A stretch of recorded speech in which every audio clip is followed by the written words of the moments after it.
Mi familia me expulsó en la cena de $800 de papá. Sin decir nada les entregué una carpeta con $78,000 en recibos. Mi hermana gritó. Su matrimonio se derrumbó. Dicen que la familia se mantiene unida. La mía se aferró a mí como sanguijuelas. Era el cumpleaños número 60 de mi padre, un hito, como lo llamó Mara en el chat grupal al que nunca me añadían, hasta que llegó la hora de dividir la cuenta. Una cena sorpresa en un asador de gama media, nada lujoso, el tipo de lugar con cabinas de cuero, mantequilla medio derretida encima de cada filete y Sinatra sonando demasiado fuerte por los conductos del techo. Yo pagué la reservación, pagué el pastel personalizado, hasta pagué los malditos globos con su nombre en foil dorado, y cuando entré 15 minutos antes, porque siempre soy el que llega temprano, no recibí una sonrisa, ni un gesto con la mano, ni siquiera contacto visual, solo un cambio raro en el aire, el tipo de silencio que se siente antes de que alguien dé malas noticias. Todos ya estaban sentados, mis hermanos, sus parejas, los niños brincando con gorritos de fiesta, energía de azúcar y cero conciencia. Mi silla era la única libre, encajada entre Mara, mi hermana mayor, y Darren, el hermanito que una vez me llamó llorando cuando su coche se descompuso a las afueras de Las Vegas. Aquella noche le transferí $1,200 sin dudar. Nadie alzó la vista cuando me senté. Pregunté dónde estaba mamá. Nadie respondió. Pregunté si papá había visto el regalo que dejé en la entrada, un reloj grabado para el que ahorré 3 meses, y aún así, silencio. Entonces Mara se inclinó hacia mí, el olor de su perfume de agua de rosas rodeándome como una llave de estrangulamiento, y susurró. Eres afortunado de que te dejáramos venir. Parpadeé. ¿Qué? Ella se echó hacia atrás sonriendo, como si acabara de anotar el punto ganador, luego se levantó, alzó su copa de vino y la golpeó con una cucharita de postre. Ching ching. Antes de que ataquemos el filete miñón tan generosamente pagado, empezó, su voz melosa y teatral, tenemos un anuncio. Las conversaciones se apagaron, incluso los niños dejaron de retorcerse. Es hora de reconocer algo que lleva años gestándose, continuó, ahora de pie detrás de su silla, cual jueza suburbana dictando sentencia. Trevor ha tomado sus decisiones, su carrera, su estilo de vida de soltero, su perrito por allá, hizo un gesto vago hacia mí, y está bien, pero las decisiones tienen consecuencias. El estómago se me encogió, no porque no lo viera venir, sino porque sí lo veía. Llevaba tiempo notando este momento formarse en los rincones de cada chat grupal al que no estaba, cada gracias a medias, cada puya sutil disfrazada de broma. Y ahora aquí estaba. Así que, tras una larga conversación familiar, Mara miró alrededor, trabando la mirada con Darren, con mamá, incluso con papá, que ni se inmutó, hemos decidido cortar lazos. A partir de esta noche ya no eres parte de esta familia. Hubo una pausa, de esas que no dejan espacio para objetar, sino para que todos muestren de qué lado están. Y entonces aplausos, un palmoteo disperso y torpe, como un discurso malo en una boda. Mi prima Taza soltó un gu y alzó su cóctel. Darren asintió como quien acaba de aprobar un proyecto grupal. Mi madre siguió comiendo su salmón, ojos fijos en el plato como si nada pasara. Me giré hacia mi padre. ¿Estás de acuerdo con esto? Él bebió su whisky y murmuró. Probablemente sea lo mejor. Sentí la boca seca. Estaba en un salón lleno de gente a la que había sostenido financieramente por más de una década. Hipotecas que cubrí, hijos que llevé de paseo los fines de semana, emergencias que siempre acabaron siendo mi responsabilidad. Ensayaron esto, dije en voz baja. Mara me dio esa misma sonrisa falsa que lucía en cada brunch navideño. Por supuesto que sí. Queríamos ser respetuosos. ¿Respetuosos? Metí la mano en mi chaqueta, saqué un sobre blanco grueso, pesado, deliberado, sellado, y lo dejé sobre la mesa, no con fuerza, sino con finalidad. Entonces no necesitarán esto. Mara arqueó una ceja. ¿Tu testamento? Casi. Es todo lo que creíste que nunca diría en voz alta. Ella puso los ojos en blanco, abrió el sobre y lo rasgó como si esperara un berrinche infantil o quizá otro cheque con una nota pasivo-agresiva. En cambio, halló un fajo de papeles, impresiones, fechas, transferencias, capturas de pantalla, nombres. Le empezaron a temblar las manos. Pero antes de llegar a ese momento, antes de los gritos, la manipulación, la caída, tengo que contar cómo llegamos hasta aquí, porque nadie corta a su familia sin razón, y en mi caso, tenía 78,000. No siempre me odiaron, exactamente. Fue más bien que dejé de ser útil del modo que ellos preferían. De niño era el callado, el maduro, el que no causaba problemas ni pedía mucho, ni había que recordarle hacer la tarea. Mientras Mara tenía berrinches y Darren rompía lámparas, yo leía libros y arreglaba el wifi. Y lo malo de ser de bajo mantenimiento en una familia disfuncional es que no recibes elogios, te ignoran. Me mudé a los 18. Sin drama, sin gran despedida. Empaqué una UAUL, firmé el contrato de un departamento de una recámara a 1 hora de distancia y empecé la universidad por mi cuenta. 2 trabajos, 0 ayuda. Mi mamá me llamaba estoico, como elogio. Mi papá decía, así es Trevor, autosuficiente. Lo que querían decir era, no tenemos que preocuparnos. Y no lo hicieron. Cuando mi compañero me robó, cuando perdí un semestre por no poder pagar los libros, cuando me gradué con honores, solo, sin nadie en el público. Pero me recordaron el día que despidieron a Mara. Trevor, puedes cubrir la renta este mes hasta que encuentre algo. Me recordaron cuando la esposa de Darren tuvo un bebé. Trevor, esperábamos que ayudaras con la cuna, quizá el asiento para el coche y la factura del hospital. Me recordaron cada Navidad, cada gasto imprevisto, cada urgencia. Y ayudé, claro que ayudé, porque me decía que era temporal, que la familia aparece cuando importa, que harían lo mismo por mí si los roles se invirtieran. Solo que nunca se invirtieron. Yo prosperé. Entré en una startup tecnológica y luego en otra, aprendí a presupuestar, invertir, construir estabilidad. Y conforme crecían mis cheques, también las peticiones, más grandes, más audaces, más exigentes. Sin por favor, sin si puedes, solo necesitamos esto, tú puedes pagarlo. Mara me llamó Trevi, como un cajero automático. Se rieron cuando protesté. No sea sensible, rió Darren. Es solo un apodo. El problema es que si soy sensible, solo dejé de mostrarlo. Con el tiempo mi papel pasó de hermano a fondo de emergencias. Si faltaba un cumpleaños era egoísta, si cuestionaba un préstamo era avaro, si decía que no, me alejaba. Pero el punto de quiebre fue el año pasado. Mara quería abrir un estudio de bienestar boutique, yoga, batidos, velas, será enorme, dijo. No es solo un negocio, es un movimiento. Me pidió avalar el préstamo. Dije que no, calmadamente, incluso me ofrecía revisar su plan de negocio, ayudarla a buscar un subsidio. No quería ayuda, quería una firma, una póliza envuelta en obligación fraterna. Colgó. Nunca volvió a llamar. Después los muros se cerraron, mamá dejó de mandarme versículos cargados de culpa, papá solo respondía con monosílabos, Darren me bloqueó en Instagram. Mara publicó una historia críptica sobre cortar gente tóxica que drena tu energía, con una foto sosteniendo incienso y mirando al sol. Luego vino la foto grupal de Pascua, todos sonriendo frente a la casa de mamá, todos menos yo. Sin invitación, sin explicación. Ese día, en mi departamento, comí comida china sobrante repasando mis registros bancarios. Retrocedí 5 años, luego 7, sumando cada pago, cada Venmo, cada solo hasta el viernes que nunca llegaba. Sumaron más de $78,000. ¿Y lo que más dolió? Que ni una vez, ni una sola, alguien ofreció devolverme algo. Ni una tarjeta de $10, ni un gracias. Así empecé a armar la carpeta. Recibos, hilos de texto, capturas, fechas, transferencias. Todo organizado, como todo en mi vida, con pestañas de colores, hoja resumen, orden cronológico, incluso una línea de tiempo de los eventos familiares de los que me excluyeron. ¿Rencor?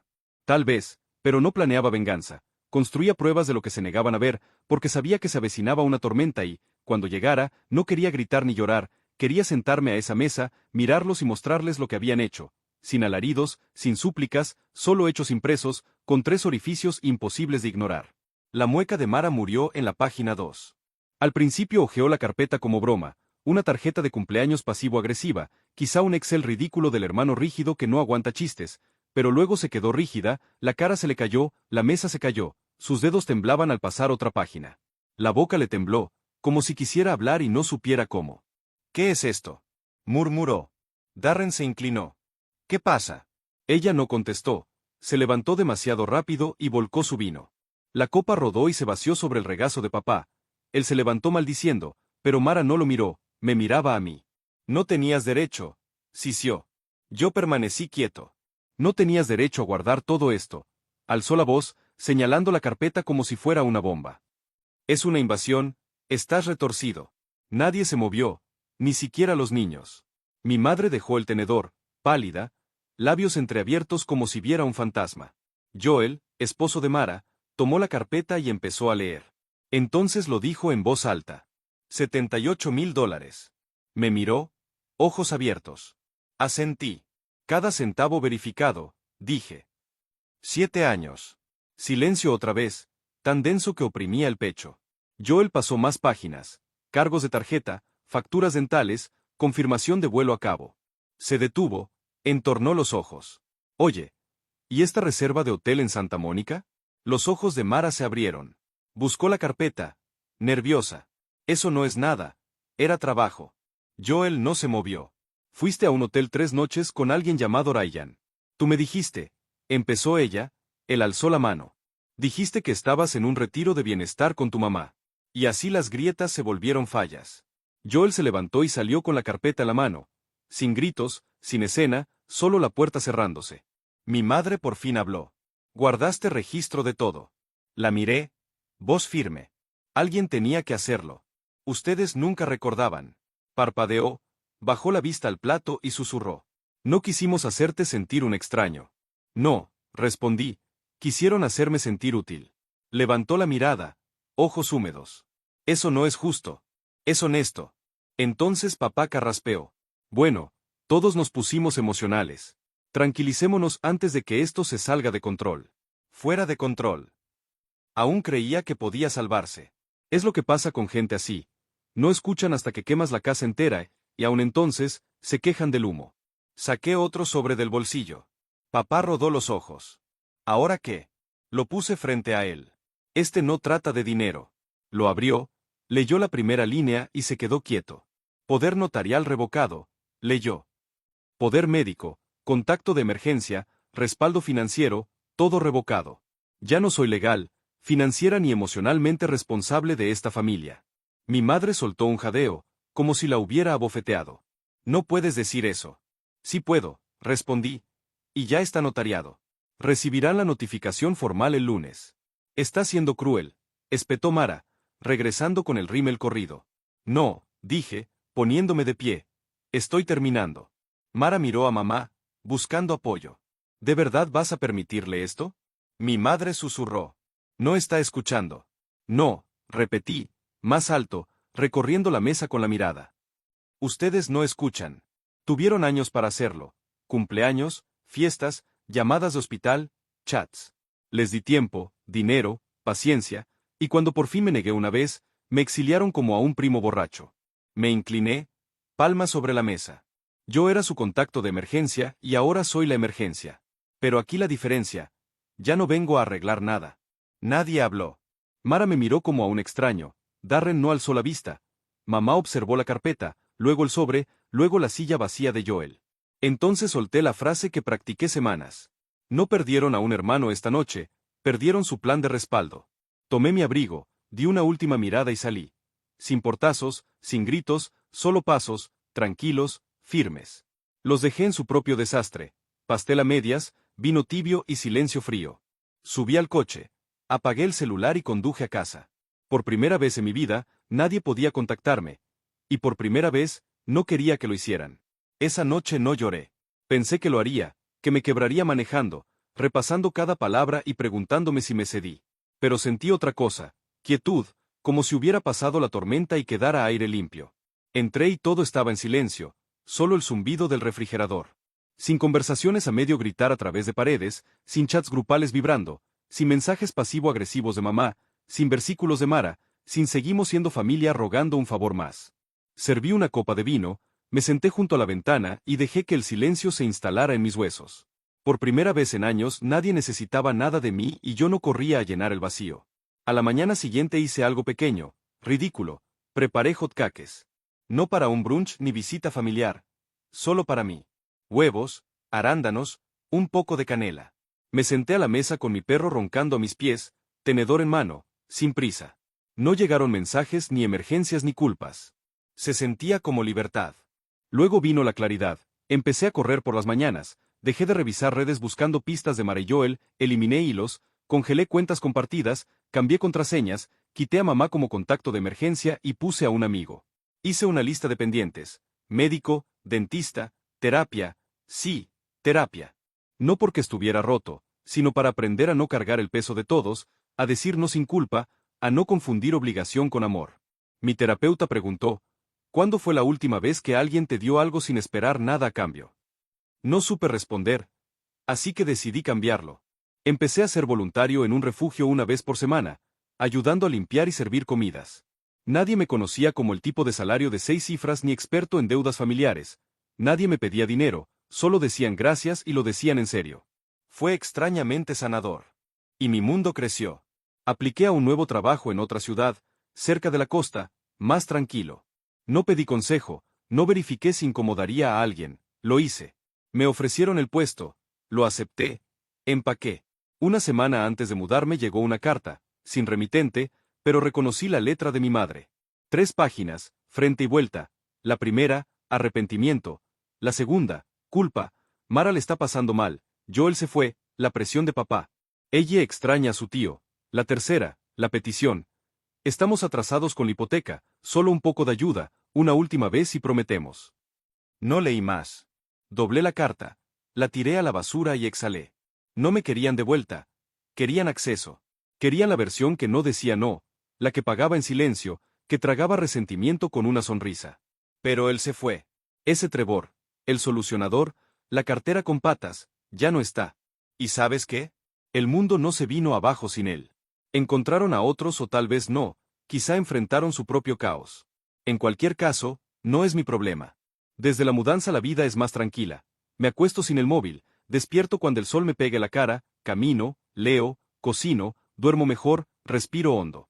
Nadie ha aparecido en mi puerta, sin dramáticos mensajes de voz, solo silencio, y por primera vez agradezco ese silencio. A veces pienso en ella, en lo que le contarán de mí, cómo girarán la historia cuando sea grande. Pero también sé esto, crecerá y notará quién ayudó, quién desapareció, quién siempre estuvo y quién finalmente se fue. Quizá un día me busque, quizá no. Yo estaré aquí, entero, libre de cargas. Una vez alguien preguntó si me arrepentía de cortarlos. Dije, solo lamento no haberlo hecho antes, y lo decía en serio. Han pasado 7 meses desde que la carpeta cayó sobre la mesa, 7 meses desde que salí de aquel asador sin mirar atrás. A veces me pregunto si aún cuenta la historia, si se burlan o la retuercen. Trevor se desquició, nos castiga. Luego recuerdo que lo que digan ya no importa, porque no estoy para oírlo y ya no soy su versión de mí. El viejo yo no se fue esa noche. Murió allí, entre el pastel a medias y el vino derramado. Al hombre que podía manipular, culpar y controlar, lo sustituyó algo distinto, paz. No la que nace de la venganza o la última palabra, sino la que llega cuando decides que no le debes a nadie tu sufrimiento. Y si eso me hace el villano en su historia, que así sea. Puede ser el villano en la historia de alguien y aún así ser el héroe en la tuya. Desde que me fui, los mensajes han disminuido. Al principio llegaban cada pocos días. Algunos furiosos, otros suplicantes, bombas emocionales disfrazadas de disculpas. No respondí y se quedaron sin formas de alcanzarme. Bueno, casi. El mes pasado recibí otro sobre, sin remitente, letra de mamá, 3 palabras, seguimos siendo familia. Sin explicación, sin disculpa, sin cambio, solo otro anzuelo. Esta vez no sentí nada, ni rabia ni tristeza, solo nada. Doblé la nota, la puse encima de las otras en una caja de zapatos marcada cierre. Luego preparé la cena y vi una película. Sin drama, sin pensamientos en espiral, solo un martes. Así se ve sanar, no un momento de Hollywood ni un monólogo dramático bajo la lluvia, solo un martes cualquiera que se siente tuyo. Sigo en terapia, no porque esté roto, sino porque me reconstruyo. Aprendo a dejar de decir estoy bien cuando no le estoy, a elegirme sin culpa, a entender que los límites no son castigos, son claridad. A veces me pregunto cómo aguanté tanto, cuántas cenas con los dientes apretados, cuántos favores concedí mientras moría por dentro, cuántas veces me convencí de que familia significaba tolerar dolor. Ahora sé la verdad. La familia no es quien comparte tu sangre, sino quien respeta tus límites, tu valor, tu paz. Si alguien solo te llama familia cuando necesita algo, no es familia, es tu cadena. A quienes siguen atrapados en ese rol, el callado, el arreglador, el saco de boxeo emocional, los entiendo. Esperas que si das un poco más, al fin verán tu valor. Pero no lo harán, porque quien toma sin gratitud no cambia cuando das más, cambia cuando detienes el suministro. Y sí, dolerá, se sentirá como arrancarte una parte. Pero lo que viene después, la quietud, la libertad, vale la pena. La gente dice la sangre es más espesa que el agua, pero esa no es la frase completa. La real es, la sangre del pacto es más espesa que el agua del útero. Traducción. Los lazos elegidos son más fuertes que los heredados. Yo no elegí a mi familia, pero ahora me elijo a mí. El yo que no teme decir no, que no se disculpa por estar cansado, que se despierta sin miedo, que hace hotcakes porque es domingo y salió el sol. Hace unas semanas un amigo preguntó, ¿crees que cambien? Respiré. Tal vez, dije, pero no voy a esperar para averiguarlo. Si cambian, genial. Si no, ya no es mi problema. Antes creía que alejarme era rendirme, que cortar lazos significaba fallar como hijo, hermano, buena persona. Ahora sé que irme fue lo más valiente que hice, porque quedarse callado era fácil.